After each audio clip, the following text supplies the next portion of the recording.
Welcome back. It took me a while to figure out where the clock went. Like, it's normally over there, and yeah. And then I was like writing up here, and I saw someone wedged it. There's like an eraser in there to wedge it up there. So anyway, so now you can see it and I can't. Okay, so some end of semester announcements. So we have last homework 8 due tomorrow, right? You can use it late if you like. We'll post solutions for it.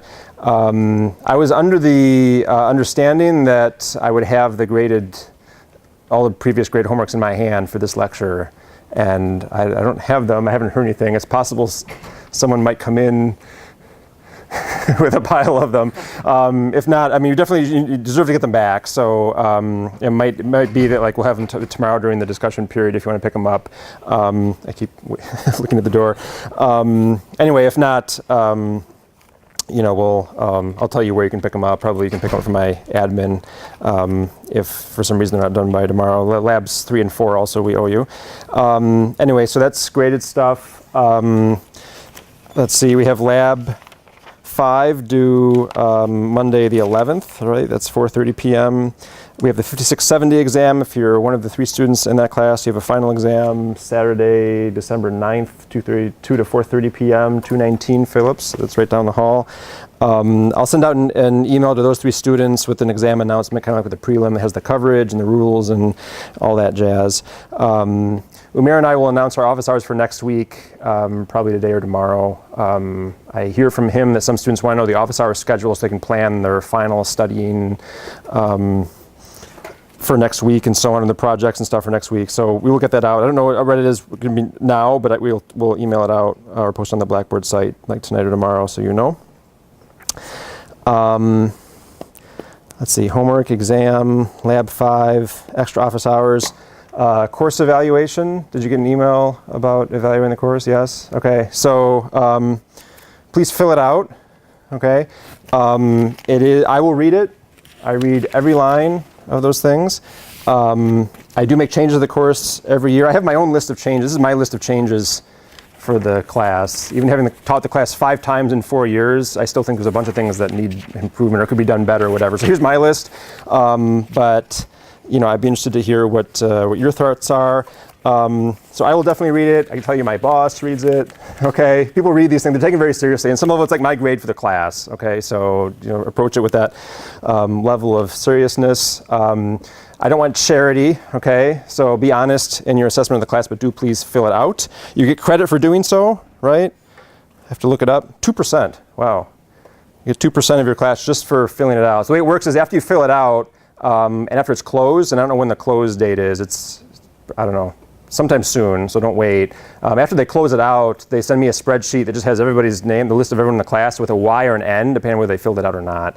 So then when I go to assign grades, I have that. I give people 2% or 0, as the case may be, for that part of the score.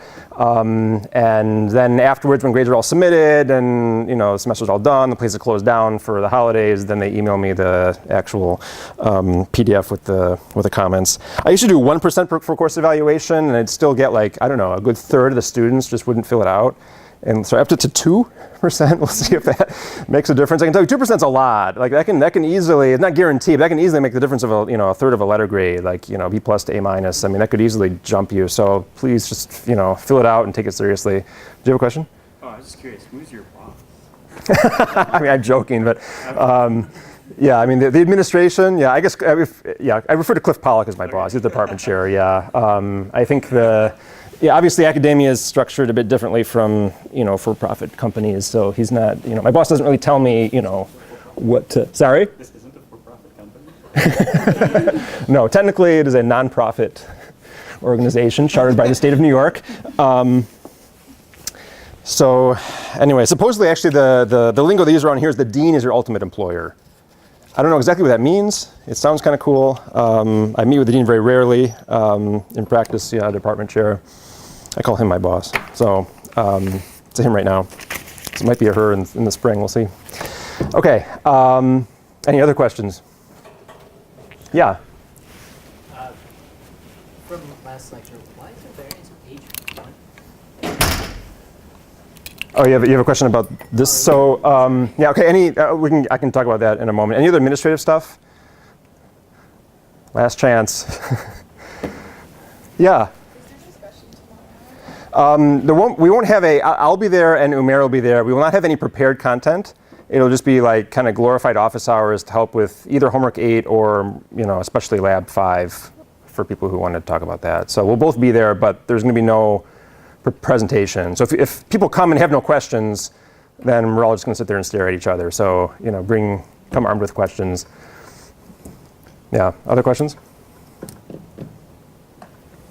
Okay, so I'll answer your question when I do the run through of the past stuff. So, okay, so I want to get kind of like the main message of wireless across. There's sort of a mantra in wireless, which is that, like, to put it very, very succinctly, like, fading kills you, but diversity saves you. Okay, so I'm going to try to kind of convey mathematically what that means as best I can with the remaining hour and now 10 minutes, less than that even. So we have these different taxonomy of wireless channels, right? You have like slow versus fast, and flat versus frequency selective, and overspread versus underspread. And how people approach these channels kind of depends on which sort you've got, which type you've got. So we started with slow flat channels. These are in some ways like the simplest, but also turns out the least desirable channel to have in some ways. So slow means it's not changing all that rapidly. Okay, so the channel gain matrix is just constant over the duration of your transmission. Flat means no ISI, so you have a diagonal matrix. Okay, so channel model we use in that case, y equals h matrix x plus z. The noise is the usual thing. We have usual power constraint on x. Because there's no ISI, because it's a flat fading channel, this thing's diagonal. Because it's slow, h is not varying on us over the course of our transmission, so you have the same h all the way through. So it's a linear and a time invariant system over this entire horizon. We model these as Rayleigh fading. Okay, we talked about why you might argue it's reasonable to model the h's as circularly symmetric complex Gaussian, because each one is like a composite effect of like potentially many paths superimposed together, and so those paths, kind of independent, they add together, maybe you get something Gaussian, kind of, that's the thinking. Okay, so that's the justification for why you model these as circularly symmetric complex Gaussian with some parameter. If this parameter is not 1, okay, what you can do at the decoder is just kind of take your observation and just divide it through by some normalizing constant, just the whole thing, okay, and then you could use that normalizing constant to eliminate like any one parameter. Like you can make this one, okay, you can make this one, or you can make whatever here is 1 and pick any one of the 3 to get rid of, and you got 2 parameters left. So by convention, people usually eliminate this one and they just assume this is circularly symmetric Gaussian 0 mean variance 1. And the p and the n they carry around, but that's like purely a convention. So when you do it in the privacy of your own home, okay, you can put some other parameter here and have the power be 1 or the noise be 1 or whatever. Okay, so that's the model. We said suppose you start out by sending 1 bit per sample. Okay, so each sample encodes its own bit. So look at one sample in isolation. Just take like the y0 equals h x0 plus z0. Drop all the zeros. This is your channel. We assume h, by the way, is known at the decoder. Okay, so it's random. So imagine nature picking h, okay, but then revealing it to the decoder. You can imagine it being revealed to the encoder also, but the encoder doesn't use it in what we talked about, so it doesn't really matter whether the encoder knows it or not, but the decoder needs to know it. Okay, so we send 1 bit, just regular antipodal. Okay, so we showed that the real part of h star y was a sufficient statistic. Okay, and if you consider that, then the whole thing becomes real and it all collapses down to just like an antipodal picture like this. Okay, where you have the real part of the noise of z, it's Gaussian with mean n over 2, and you have this gain from the channel and the power, and you end up with a coding problem like that. Okay, so for a given h is random. Okay, for a given realization of h, okay, you can just write down the error probability from our antipodal calculation from way back when. Okay, and you have a channel gain, and the noise is n over 2, so you get a factor of 2 up here. That's where the 2 comes from. All right, so that's for a given h. Okay, now we need to kind of average over h using this Rayleigh fading model. And I mentioned last time you're averaging this thing over h when h is circular symmetric complex Gaussian seems like kind of a mess. So you got your averaging over like the Gaussian distribution or the bivariate Gaussian distribution. You got the Q function. You got square root. You know, seems like a big mess. In fact, it has a simple closed form formula, which you'll see on the homework. This is not a hard calculation. Okay, you have an integral for h. You have an integral for q. You just flip the integrals and compute, and that's that. And we noted in the high SNR regime, when SNR grows, this error probably will go to 0, right? I'll get like 1 minus 1. And it approaches 0 is like 1 over SNR, okay? So which is quite slow, okay? So if you compare it to the no fading case, in no fading, like if h is just identically 1, this error probably will go to 0 as e to the minus SNR. And 1 over SNR is like worlds slower than that, okay? And we ran some numbers to see that's like, pathetically slow. So you might think about repetition coding, so send 1 bit over, L samples instead of just 1. That doesn't help a whole lot. You get a factor of L here. I think I might have written 2L SNR last time when I wrote this. It should be 4L SNR. Okay, 2L SNR doesn't reduce to the right answer, when L is 1. Did I write 2L SNR last time? Yeah, okay. That should be 4. Anyway, for this whole unit, we're going to kind of ignore these constant factors out front. What's really going to matter for us is the power of the SNR, and the power is 1 here. It's 1 over SNR with some constant.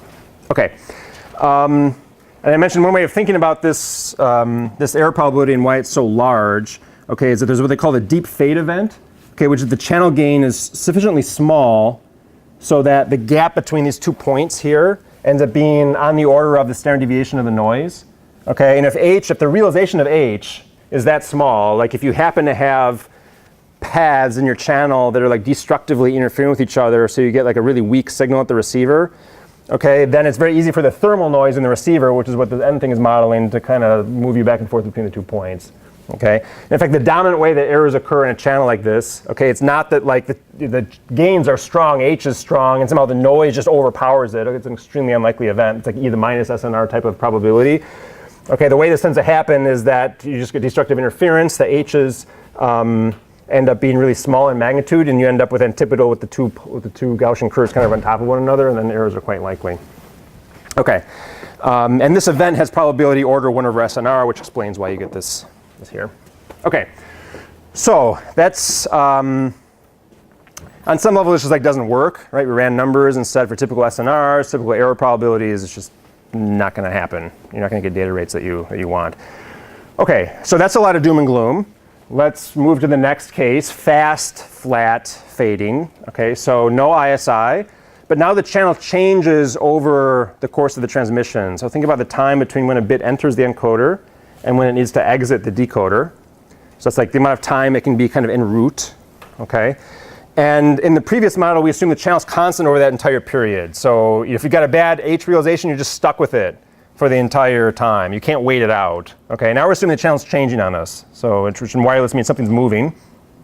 Okay, and we'll assume in this case you have L minus 1 coherence time. So the coherence time is roughly the time over which the channel remains constant. So it starts out constant, and then after a certain amount of time, it's changed. If you wait a little bit more time, it's changed again. Okay, we'll assume the channel is just like piecewise constant, and then independently regenerates itself. Okay, so it's like constant for a while, and then at the end of the coherence time, you just get a completely new H realization. Then it's constant for a while, completely new H realization, and so on. That's obviously not a super realistic model. In reality, it would sort of continuously vary. But the results we get turns out not to really matter which model you use. Okay, so we're going to think about sending 1 bit, but over like several coherence times. Okay, so when I write x0 through xl minus 1, okay, I'm thinking we take the first sample from the 0th coherence time, the first sample from the first coherence time, and so on. And just for now, just treat the rest of these samples within the coherence time as unused. Okay. In reality, you would send other bits on those, but for now, just forget about them. Think about sending 1 bit over these L samples. Okay. So if you pull these samples out, okay, and look at both the encoder and decoder associated with those L samples.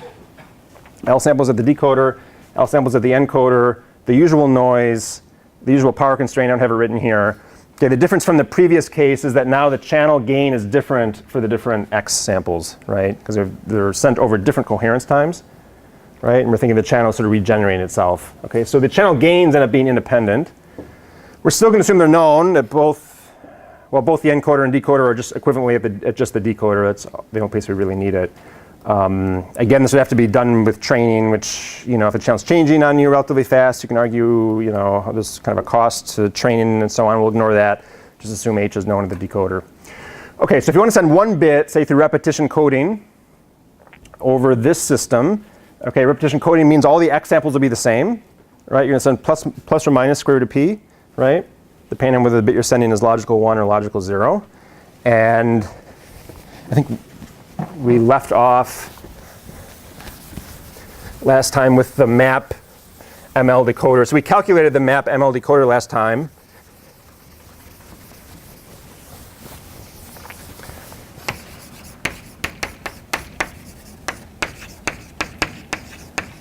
All right, map slash ML because they're the same in this case. Right? U is uniform, so they're the same.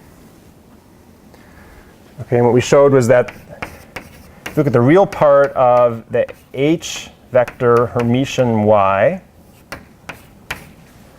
okay, you threshold that with 0.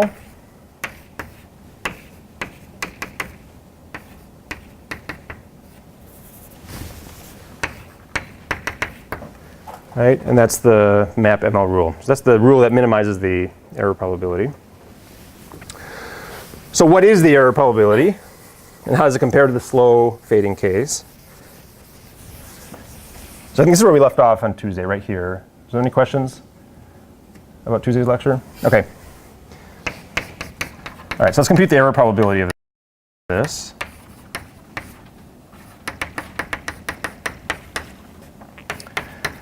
So again, we'll condition on the H vector and find the error probability for a given H vector, okay? And then we'll average over the H vector. Okay, so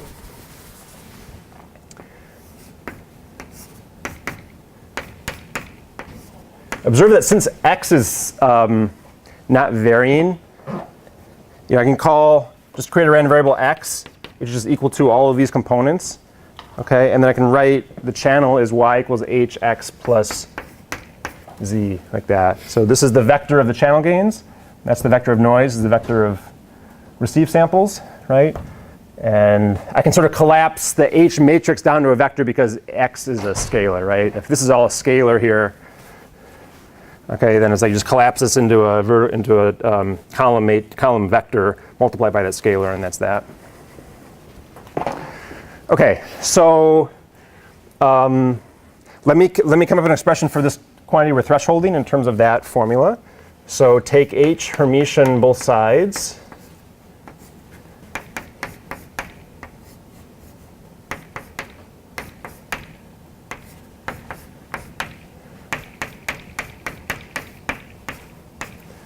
Right?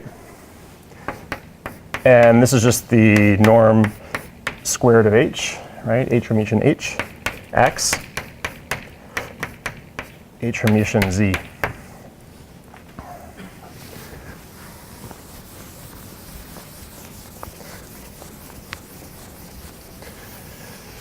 All right, X is real. I've chosen X to be real. I didn't have to. Okay, you could equally well put, remember these X's are allowed to be complex, even in the time domain, right? That's a key distinction between the passband communication we're doing now and the baseband communication before. For ComCloud, the time domain channel inputs had to be real. Okay, when you move to the frequency domain, stuff can get complex because that's the way Fourier happens. Okay, but in the passband case, in the baseband case, the time domain signals that you input to the channel needs to be real. Here it can be complex, so these can in principle be complex. Okay, I want to do antipodal. I've chosen to do real. You could put J plus J square root of P minus J square root of P if you want, or just some arbitrary phase in here. Okay, I think it's simple to just keep it real, but it's a bit deceiving that when I write this, you might be led to think that X has to be real, and it doesn't. Okay, it could be complex. We're just electing to keep it real. Okay, so X is real. So when I take real part of this whole thing, okay, you have, real part of the sum is the sum of the real parts, right? So I have the sum of the real parts. This is already purely real, so it pops out.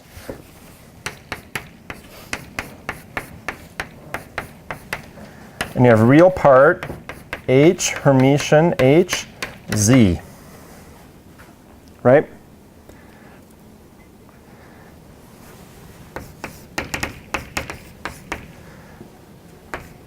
Okay, so I want the noise distribution of this derived noise process, H Hermitian Z.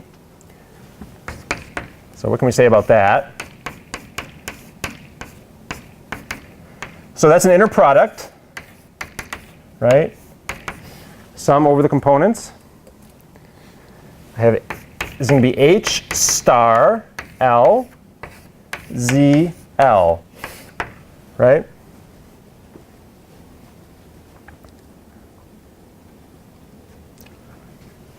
And I'm conditioning on H, so think of H as not random right now. Think of it as a constant, and then later we'll average over it. Okay, if I view this H as a constant, maybe let me put this as, right, this is little h Hermitian, and this is little h star, you know, of L. Yeah? Okay, so here's a question for you. So what is the, fix one value of L, like L equals 0. What is the distribution of this summand?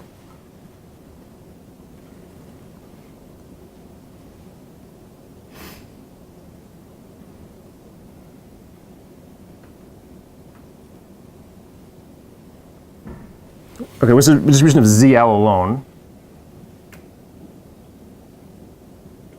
The noise, yeah? Yeah. Go ahead.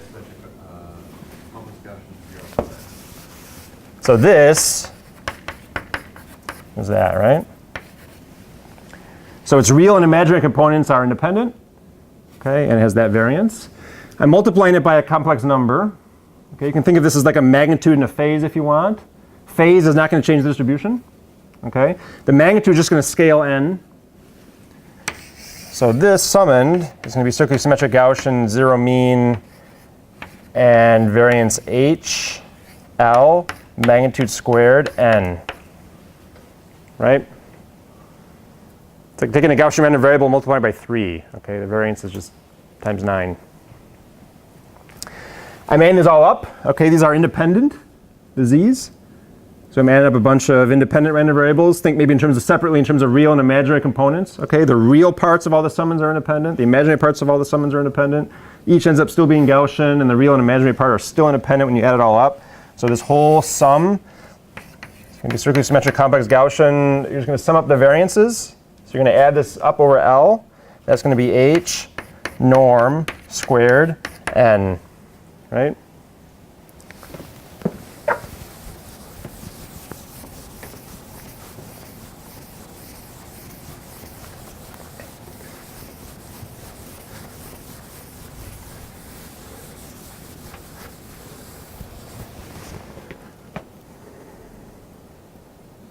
Okay, so therefore the real part of all that,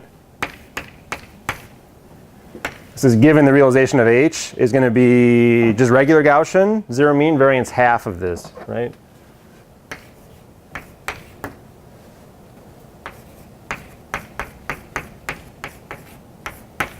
Like that.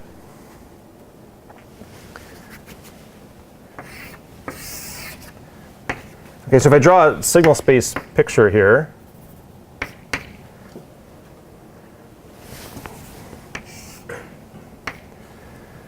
okay, so if you ignore the noise, there are like two received values here. Actually, let's normalize a bit more. Okay, so this is a sufficient statistic. So if I divide through by the norm of H, that's still a sufficient statistic, right? Right? And if I can decode based on this, I can decode based on that, right? I mean, one's recoverable from the other. So just do everything in terms of this normalized thing, okay? And then if we've normalized this by norm of H,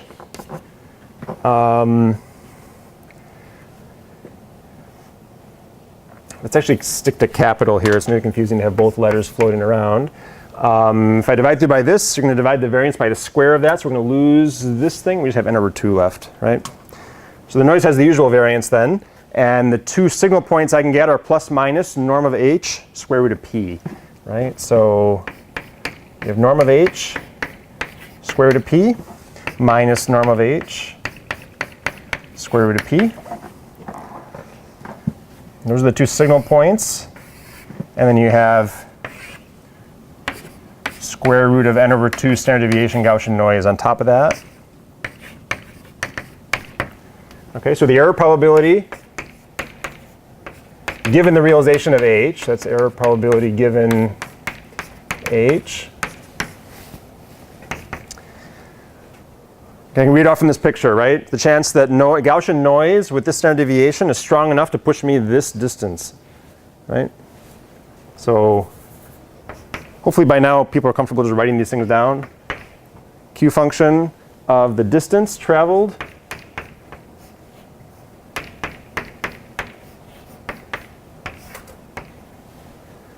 divided by the standard deviation of the noise. Okay, so this is 2 norm of h squared, if I put it in the square root, times the SNR.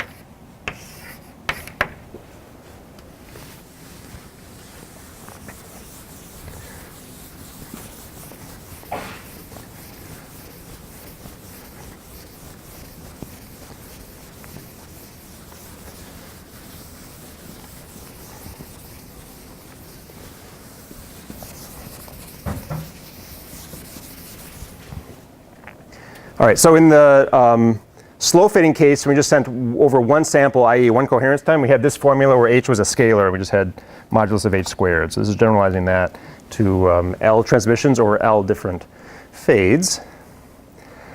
Okay, so this was the thing that where when you took average over h in the scalar case, it turned out magically to give you some simple formula. You still get a closed form formula here. It's not quite so pretty. To derive it, you look at the distribution of h norm squared. Okay, so you have like L stoichiometric complex Gaussians. Okay, and you sum up the squares of the moduluses. Okay, so you have like 2L real Gaussians that you're squaring and then just summing them all up. Call that random variable v. Anybody know the distribution of v off the top of your head? Yeah. 2L, it is, yes. This is like the only place in my career where I use that distribution. I know in certain kinds of statistics this comes up a lot, but I only come up with this right here. So anyway, you can. It's not hard to derive this, okay? Because if you have just one component, it's exponential, okay? Each of the L components gives you an exponential. You add them up, so that maps to convolution of the PDFs, right? So you take like L exponential PDFs, you convolve them all together, you're going to get the following. You have L minus 1 factorial v power L minus 1 e to the minus v. That's if v is greater than or equal to 0, and 0 otherwise.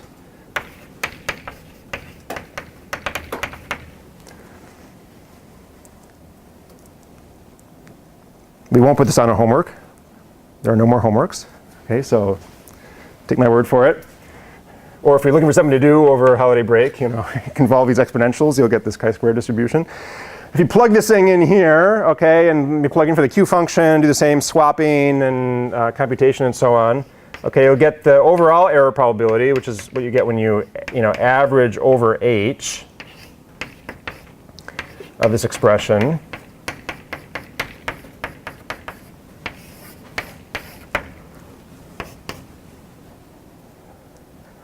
I actually thought about putting this on homework 8, but I was worried we wouldn't get here in time, in which case there'd just be this random problem on the chi-square distribution on the homework and it'd make no sense why we were talking about it. Anyway, we did have time to do it here in class. So now you plug it in and you get something that's closed form, not as pretty as before.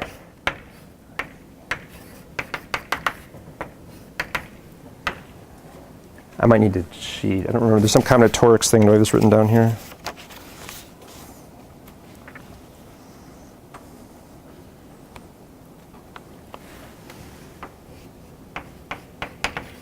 L minus 1 plus little l, choose L. 1 plus alpha over 2 to the power L, where alpha is this square root of SNR over SNR thing. Square root of SNR over 1 plus SNR.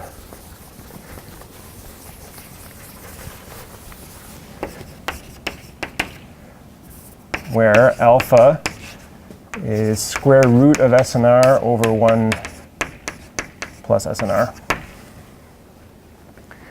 Okay, so it's closed form. I mean, maybe semi-closed form, maybe a sum like this you wouldn't call closed form, but anyway, better than just like numerically integrating and get a fixed number. You can get an expression for it. Let's think about what happens when the SNR grows. So that's how we handled the slow fading case. We looked at the high SNR regime. Let's look at high SNR regime here as well. So at high SNR, SNR goes to infinity. Alpha will go to 1, right? In which case, like this factor will go to 1. This factor is going to go to 0. This does not depend on SNR, this stuff here, right? So the whole error probability will go to 0. And in fact, the whole error probability will behave roughly like this times this because this is tending to 1. So you'll get the error probability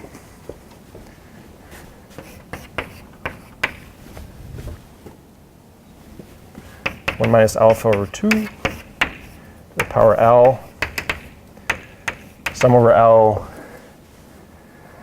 What does this say? L minus 1 plus little l. Choose L. That's it. Here's another homework problem we're not going to do. Okay, this particular sum actually turns out to reduce to something simple. It's like a 3100 combinatorics exercise. Think about all the different ways of partitioning a set, okay, and you can collapse this thing down to a closed form thing, doesn't have a sum. We don't really care about that because it doesn't depend on the SNR, so this is like a constant for us. Essentially what I have is 1/2, 1 minus square root of SNR over 1 plus SNR to the power L times this constant. Okay, we noted last time square root of SNR over 1 plus SNR is when SNR is large. If you do a Taylor series expansion, it's roughly 1 minus 1 over 2 SNR. Okay, so this whole thing behaves like 1 over 4 SNR to the power L with some constant multiplying. Okay? People see that? Okay, so the key is the L here. So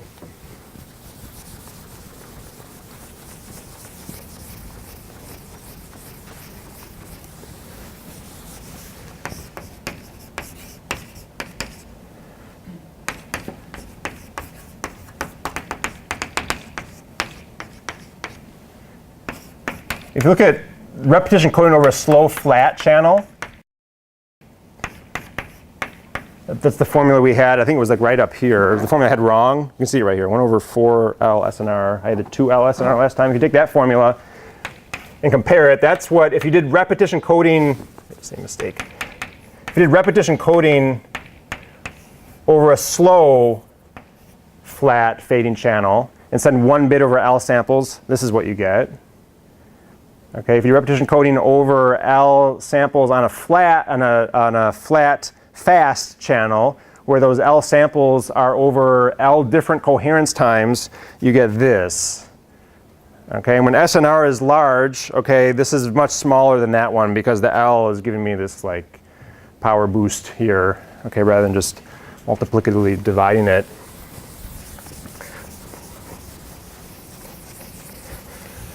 So if you to run numbers like we had last time, you get things, even for like L equals 2, suppose L is just 2, so just 2 coherence times at your disposal. Suppose you have an error probability target of 10 to the minus 6 as before. If you plug this in here, you get 10 to the minus 6. Should be about 1 over 4 times the SNR squared. So the SNR ends up being, it's 1,000 over 4, 250, I guess. Okay, versus if you wanted to hit an error probability of 10 to the minus 6 with slow fading with L equals 1 anyway, we said it was like 250,000, right? 50 dB. This is much lower. I might have it written down even. 24 dB. Okay, that's, you know, you could argue that's still a bit high for wireless, but like that's within the realm of possibility. Okay, this is not absurdly large for a wireless system. Okay, so just having 2 coherence times at our disposal instead of 1, okay, and coding over those 2 coherence times makes a big difference in terms of error probability. Okay, and the way to explain that is again in terms of deep fades.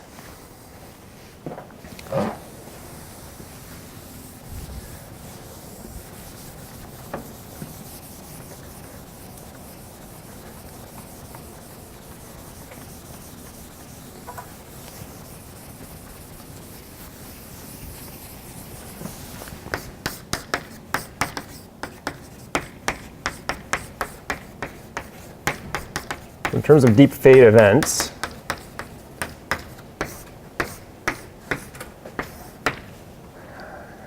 okay, so let me try to explain intuitively, you know, what's going on and why you get this factor of L improvement or this power L improvement.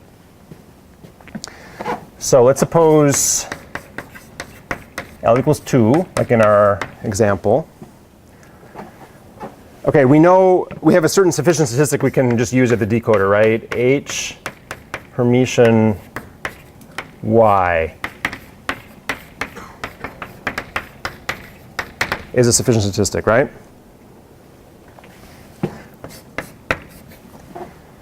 Okay, I'm going to blow this up into a larger sufficient statistic, which usually is counterproductive, like usually like bringing in more redundant information beyond what you actually need to compute the threshold is like just going around in circles or counterproductive. In this case, though, it's helpful to do. So I'm going to look at a vector, H star 0, Y 0, H star 1, Y 1.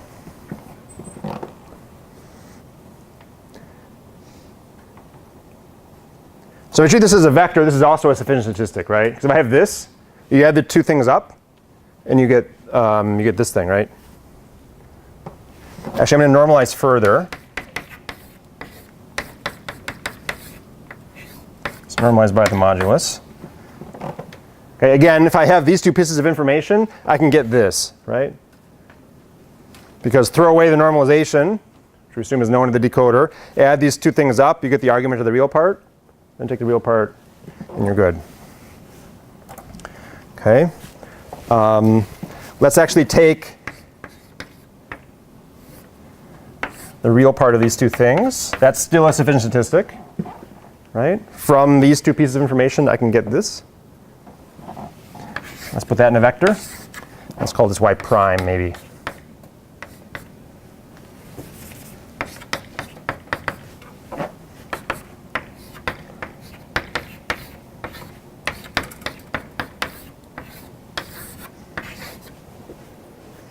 Okay?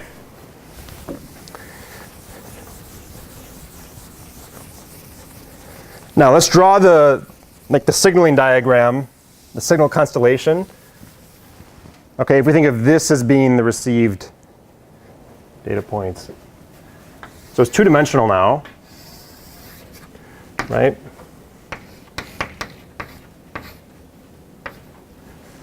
You have y prime 0, y prime 1. Okay, and we have 2 signal points we can get.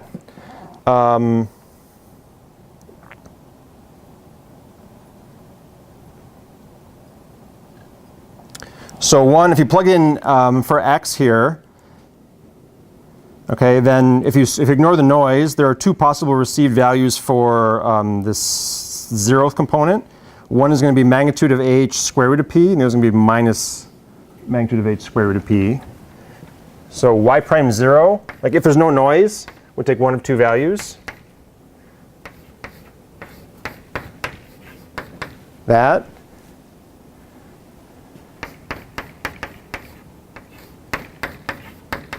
Or that. Okay, just plug in, the way to get that, just plug in for using h and x and z, ignore z. Okay, for the moment we're looking at the signal points without noise, so ignore the z.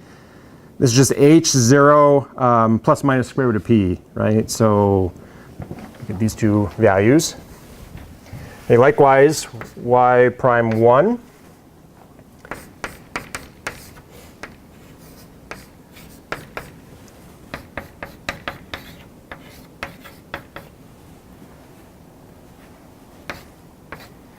get one of those two possible values.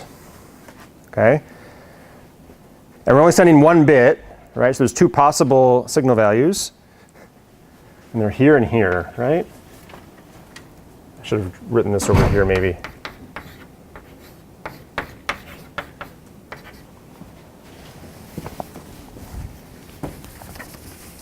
Here and here, right? This is u equals 1. This is u equals 0, right? So if u is 1, I'm going to send, square root of p, square root of p on the two coordinates, and when they get, scaled by the channel and then scaled by this normalization, okay, you'll get that point if there's no noise. And if you send a logical 0, then you'll receive that point assuming there's no noise, okay? So that's the picture to have. People good with this picture? I kind of skipped some steps here. You got to plug in to get the picture, but that's the picture to have. Okay.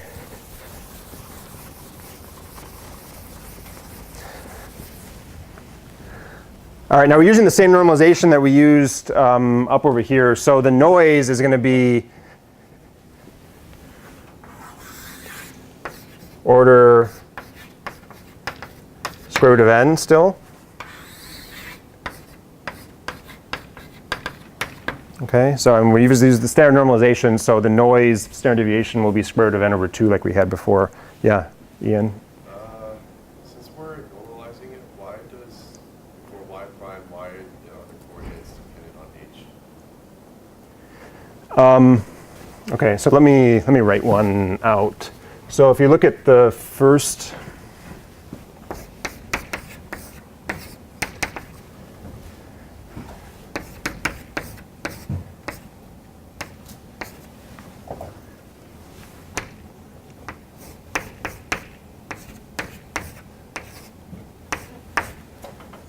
we have a quantity like that, right? Okay, so and the short answer is you pick up an h when you plug in for x, another factor of h. So you get 2 on top and 1 denominator, you get one left with 1. So that's the really short answer. Let me be a little bit more methodical about it. So if you now plug in, h0. If you plug in for y, this is h. If you plug in for y0, this is h0 x0 plus z0. And then you're dividing by h like that, right? Okay, so this is going to give me h0 modulus squared x0, which is really just the scalar x. We're saying the same information on all the x symbols.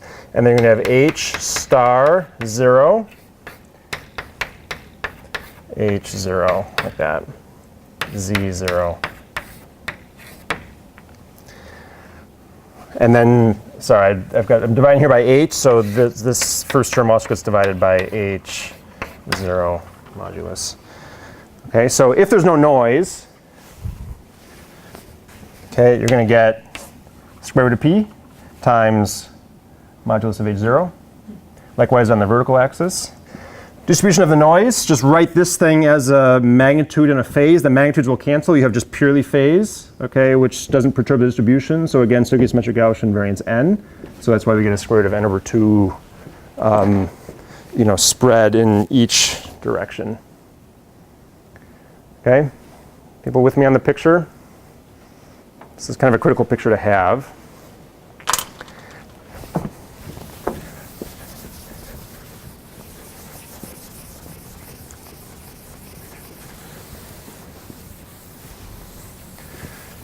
Okay, so now there are two deep fading events.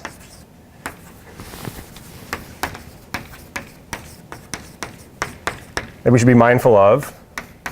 Essentially, the channel can be faded during either coherence time or both. Okay, so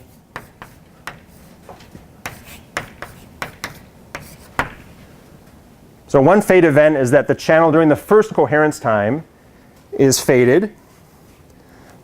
Actually, let me just write the other one down before we interpret it in terms of the picture. So this just means h0 is less than, so this would be magnitude h. Magnitude h squared is less than 1 over 2 times the SNR.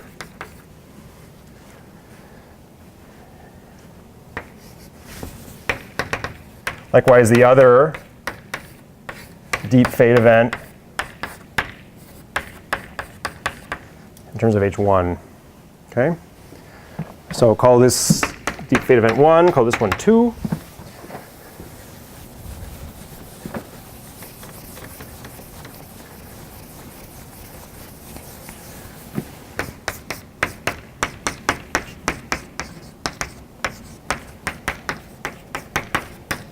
Okay, if 1 occurs but not 2,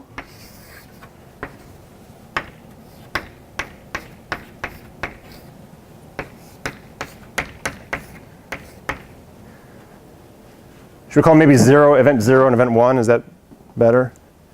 Yeah. Event 0, event 1. Okay, if event 0 occurs but not event 1, what's the picture look like? Just qualitatively. The channel is deeply faded during the first coherence time, or the 0th coherence time, and not the other one. What's my constellation going to look like at the receive end? Yeah. Just on the y0 axis. Yeah, it gets crushed this way, essentially what happens, right? I mean, you're always going to get 2 numbers. Let's be clear about that, right? You're going to get 1 number for 1 coherence time, 1 for the other. So you're always going to get two scalars here. So you're always going to get a point on the plane. Okay, the issue is if this thing is deeply faded, if the H0 is deeply faded, then the axis gets compressed like this, okay, so that the horizontal distance between these 2 points is roughly the standard deviation of the noise. So just think of the whole picture as being crushed like that.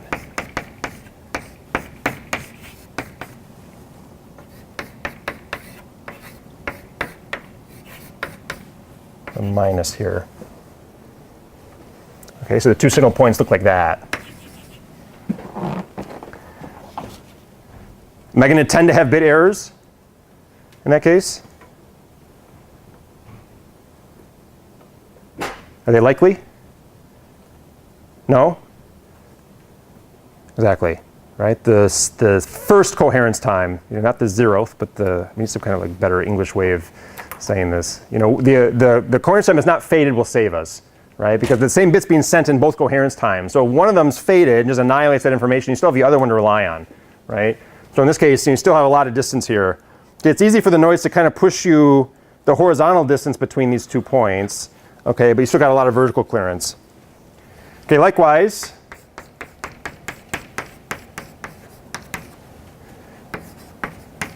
if 1 occurs but not 0, then it just gets crushed in the other direction. So you're going to have a picture like this.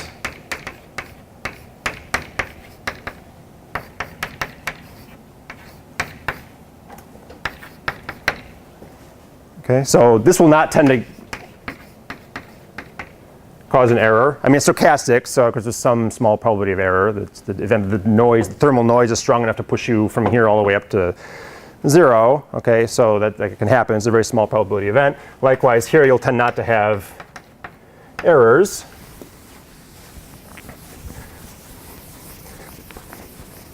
If they both occur,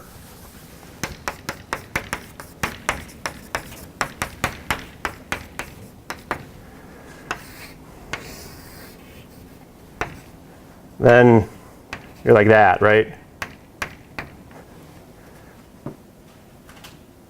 Now you're sunk. Okay, now it's very easy for the thermal noise to push you across the decoding boundary, okay, because you're kind of like order standard deviation of the noise in both dimensions. Okay, so neither one saves you. What's the probability that my H's? What's the chance that these variables are such that both of these events happen? This kind of order of magnitude? Or order of, order in terms of SNR. We said the chance that one of them happens is 1 over SNR, right? This calculation we did last time. So the chance they both happen? 1 over SNR squared, right? We're assuming they're independent. We have two different coherence times. We're assuming the channel is faded independently over those two coherence times. Okay, so this has probability 1 over SNR. But it does not tend to cause an error. This also has probability 1 over SNR. But it does not tend to cause an error. This has probability 1 over SNR squared. And it will tend to cause errors. Okay, so this explains, in general, you have SNR to the L. If you send over L different coherence times, the error probability will behave like this. Okay, and it's just a generalization of this picture. Okay, so remember the binary erasure channel? Okay, when I was motivating that, I said sometimes people use it to model wireless channels in certain situations. So here's an example of that. Like the fading process is almost like an erasure process. Okay, it's like either the thing gets through or the channel eats it. Okay, and you kind of can tell when it's been eaten. That's in a sense what happens here. And we're sending 1 bit. It's like sending 1 bit over 2 uses of the erasure channel. Okay, if either one is not erased, then you're fine. Okay, you only have errors when both are erased. So epsilon squared in the binary erasure channel model, or 1 over SNR squared here, 1 over SNR to the L in the general case. Okay, so that explains why you get that order improvement.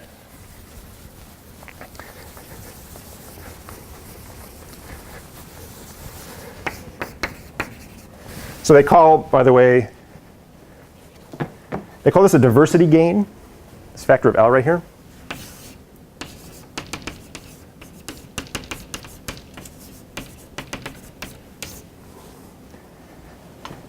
And they call the resource that you're using, namely these multiple coherence times, they call it temporal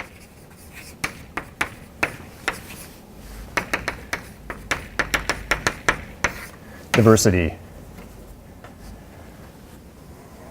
So the idea is you sort of, you get diversity by coding over multiple coherence times, and then you have kind of like a diversified portfolio. It's like investing all your money in one stock. That's like saying a bit over one coherence time. If that one stock goes bankrupt, you've lost all your money.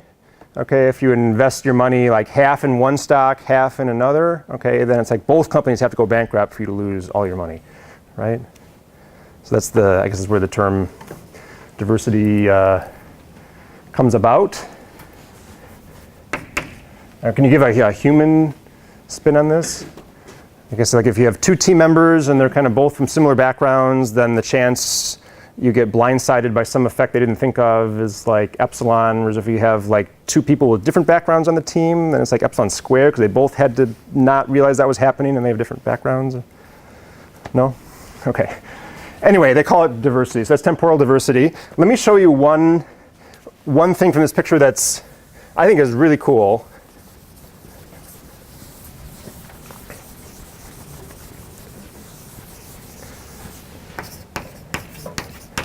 Okay, first let me show you something that's really naive. Okay, and then we'll talk about something that's really cool as a tweak to the naive idea. So suppose we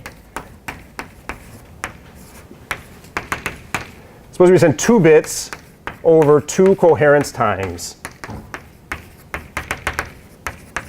Okay, so you could write down the model again, write down the encoder again, compute map, ML decoder. Okay, you go through all that jazz.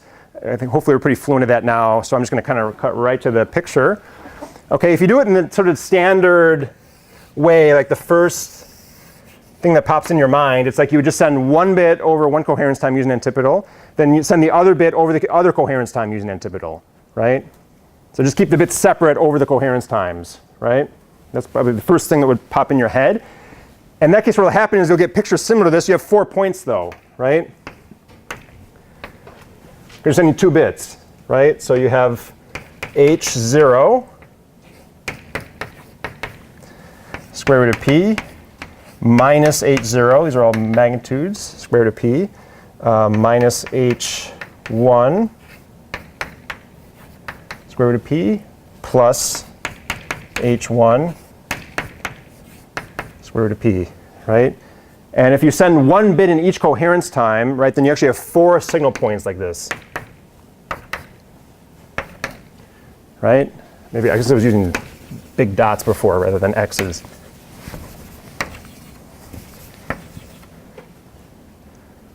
Okay, so it's like you're sending one bit, you know, in the first coherence time, and then one bit in the second coherence time, right? So repetition gave us here and here. If I try to send 2 bits over those 2 coherence times, I'm going to flesh it out and get 4 points like this. All right. Tell me what the error probability of this. Order what? Order 1 over the SNR, right?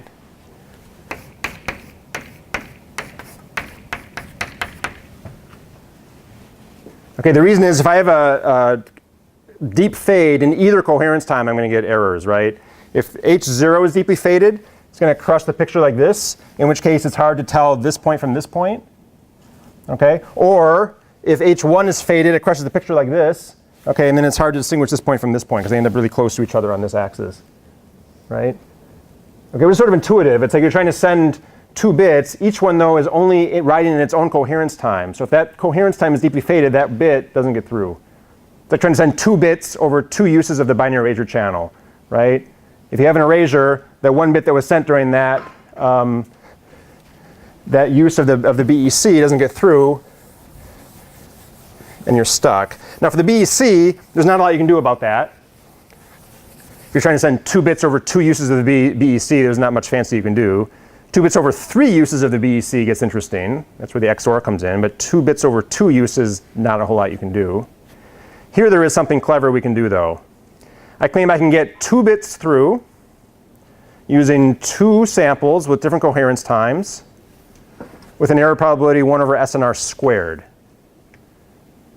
How do I do it? It's all about the picture.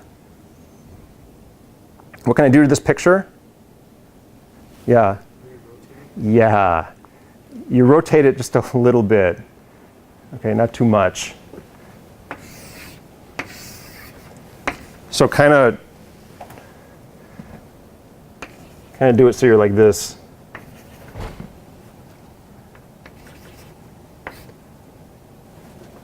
It's hard for me to draw this like that. Okay, so the 2 bits you'd have to mix so that during the first coherence time you're sending some mixture of the 2 bits, and during the other coherence time you're sending some mixture of the 2 bits, so that if there's no noise, your constellation looks like that. Okay, it can be done. You got to work out the angles and everything, but you know this can be worked out.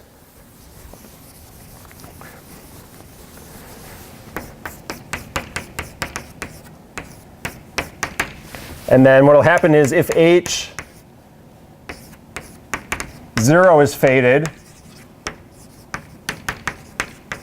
but not H1,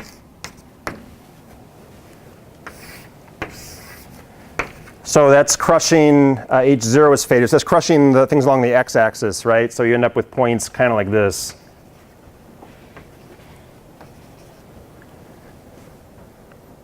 So no error.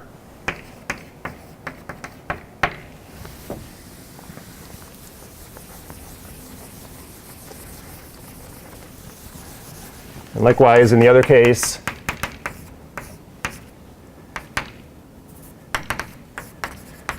if H1 is faded but not H0,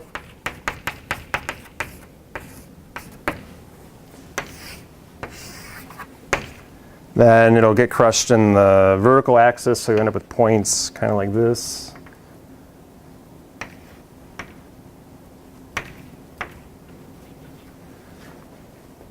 Okay, so no error. So the overall error probability ends up being like 1 over SNR squared. Okay, so again, like, you know, the notion that you keep separate bits separate, you know, it's important to keep in mind that's convenient. Okay, but never in this class did I say that was like the optimal way to go. Okay, in fact, usually you have to mix bits in clever ways to really get optimal performance. And here's another example of this right here. A rather deep example. I mean, you can imagine you can really run with this example for quite a while. We'll just touch and go.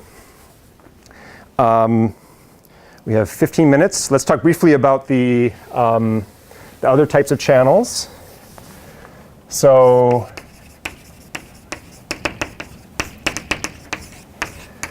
communicating over, let's do slow.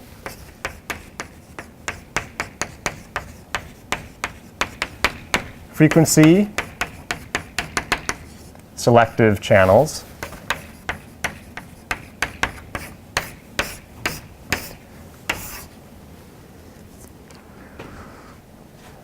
Okay, now we have ISI. Slow means no channel variation over the duration of our transmission, but frequency selective means we've got ISI on our hands. Okay. We saw slow flat and saw that didn't work out very well. Fast flat worked out a lot better because we had temporal diversity. Right? You can code over multiple coherence times. All right. Given that the channel is frequency selective, okay, what system design approach would you probably want to use for a channel like this? FDM? Thank you. Music to my ears, yes. You guys are ready to graduate. You can end now.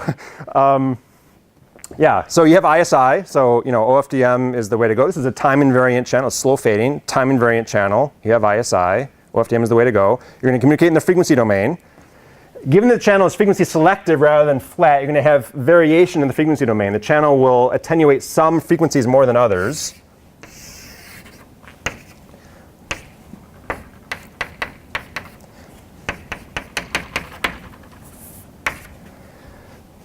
Okay, and so this is the band that you can work with, right? So the gain is not going to be constant over frequency. In this case, people define what they call coherence frequencies.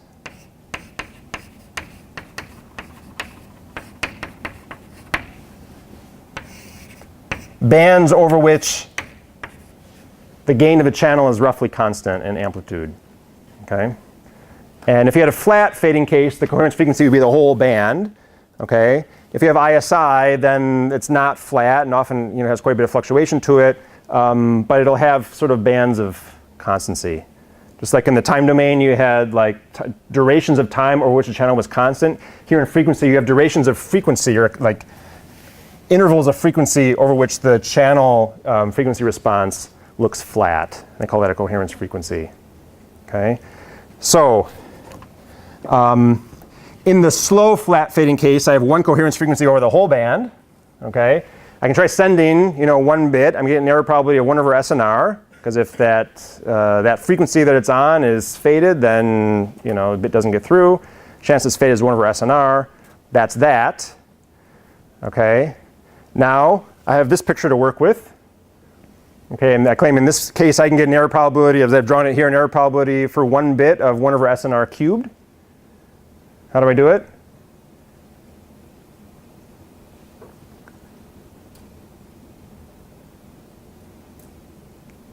So when you're doing ComCloud, like for Lab 5, okay, you're probably sending for each bit, you're saying it in one and only one frequency, right? I don't have to do that. I can do repetition over frequencies. What would be the advantage of doing that here?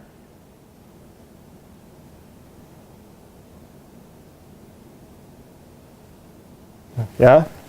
The different frequencies fade independently, so you should be able to get full diversity of it. Yeah, that's the idea. So I'm kind of done doing math at this point. So that's a bit of a jump to go conceptually from what I just drew to the answer there. But the idea is, yes, if you have ISI, okay, then different frequencies are faded independently of each other. Okay, so in terms of physics, okay, at one particular frequency, these different paths might negatively interfere right at my antenna, right? But that's frequency dependent. Every frequency has its own interference pattern, right? So my antenna can be deeply faded for one frequency and not for others. Okay? If there's no ISI, every frequency gets the same gain. So every frequency is either every frequency in my band, that is, they're either all faded or all not. Okay? But if I have ISI, that means this band is not constant. That means frequencies are tended to be, they have different gains. Some can be faded while others are not. Okay? And if you just take 1 bit and just repeat it over several coherence frequencies, so like in your Lab 5, the equivalent thing would be to take 1 bit and send it over multiple tones. So repetition over frequency, okay? Then that bit will fail to get through only if all of those frequencies are faded. Okay? So obviously, you know, what kind of order you get depends on how many coherence frequencies you've got, which depends on how rich your impulse response is. If it's nearly a single impulse, you know, it'll tend to look mostly flat. It's kind of like the slow flat case. If H is really rich, it's got this complicated impulse response, you'll get a lot of fluctuation here, short coherence frequencies, and a large gain. Yeah? Would you be repeating over positive tones if you were like manually implementing? So if you What do you mean positive tones? 1 over SNR cubed, would you partition all of the positive tones in some frequency band? What do you mean by positive tones? So on this diagram, anything to the right of the... So the way to think about this is that like this is really the frequency band up at FC that we've just kind of mixed down. Got it. So these are the frequencies, I've gone at kind of a skew here. These are the frequencies kind of bigger than FC, and these are the ones lower than FC. So it's not really positive, negative. I mean, it's positive, negative when we draw it like this. But in a sense, like you're given like, you know, a band around 1 gigahertz, and within that band, some frequencies might be faded and some not. And so you kind of encode over multiple frequencies, yeah. Okay, so they don't call this temporal diversity. You can guess what they call it. Frequency diversity, yes.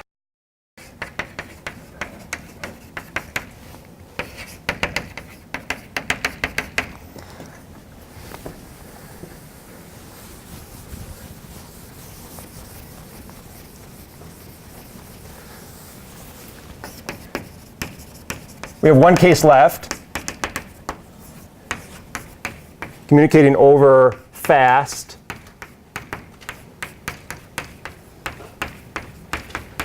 Frequency selective fading channels.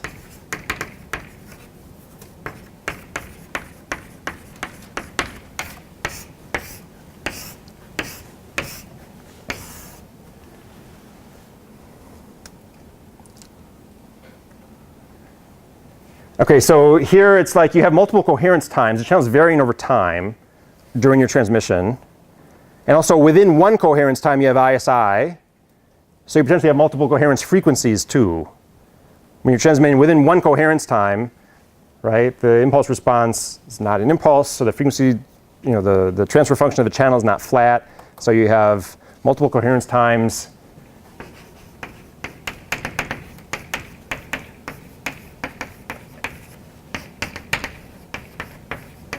And multiple coherence frequencies that you can repeat a bit over or mix in these creative ways like this. Okay. At the outset of our wireless unit, you probably would have guessed that of the four, you have slow, fast, flat, you have slow versus fast, frequency selective versus flat. Okay, you might have guessed that, at least I would have guessed at the start of this unit without knowing what came later, that fast frequency selective would be the least desirable of the bunch.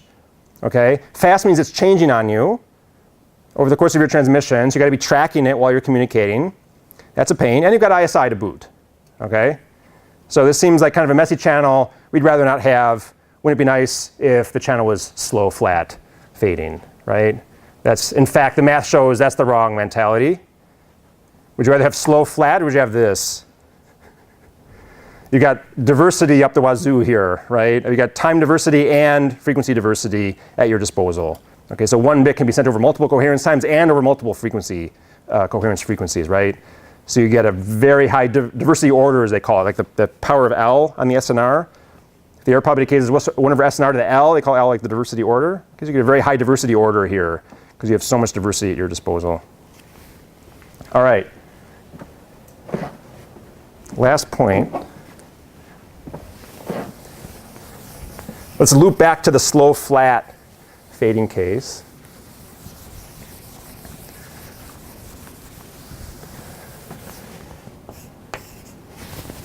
So slow, flat, fading revisited.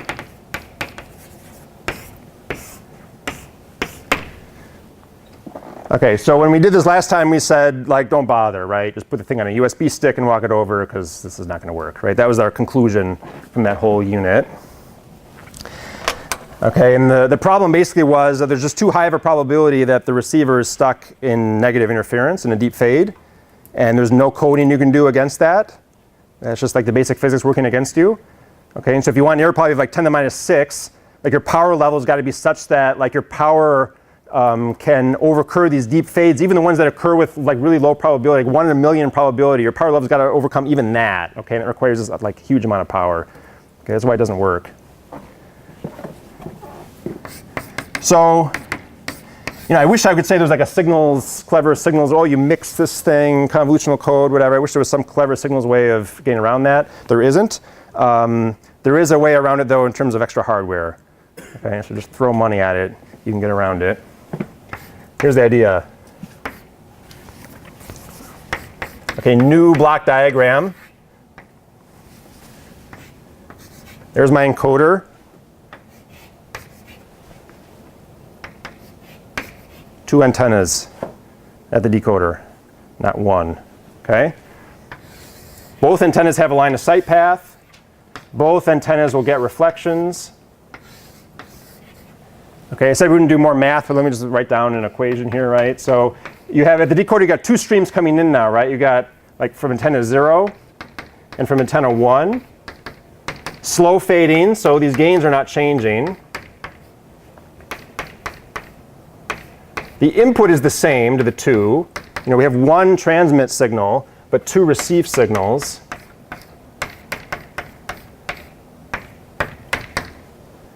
Okay.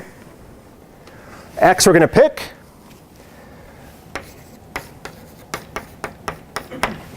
Marginally, these H's will be circularly symmetric Gaussian variance 1. Marginally, these noises be circularly symmetric variance n. Tell me about the joint distribution of these, the noises on the 2 antennas. What do you think? Here's where the modeling section comes up. You probably thought the modeling section was just, this class was kind of like a toss away, like, you know, not really that important. Okay, but think about physically, where's the noise come from? It's thermal noise. Thermal noise tend to be dominant in like the receiver amplifiers where it comes from. Okay, we're not worried about like thermal noise in the air or something. It tends to be in the receiver electronics. Okay, so whether these are correlated or not depends on how you're doing the electronics here. In practice, they tend to be amplified separately. Okay, so you have independent noise here, independent noise here. Here's the real question. Each of these individually you'd model, you know, as circularly symmetric Gaussian 0 mean variance 1, right? That's just the same model as before. Here's the key question. What is their joint distribution? How would you model it? And what does it depend on? Yeah. The noise or the channel? The channel. Here's a random variable, here's a random variable. We know what their marginal distribution should be. What about the joint? Don't their variances sum up? No, I'm just saying, what is the joint distribution of these 2 things? Are they independent? Are they the same? Does H realization of this equal realization of this? Yeah. So it depends on the spacing, right? I mean, if they're like right on top of one another, they're basically the same antenna. Okay, in which case you're getting the same, okay, maybe you're getting like 2 different realizations of the noise. Okay, you're getting the same fading. If they're spread apart by like a wavelength, then fading in one does not translate to fading in the other. They're largely independent. If they're largely independent, this is almost like having 2 coherence times, right? I get diversity here because I have 2 independent fades, right? What would you call this? Not time diversity, not frequency diversity? Spatial diversity.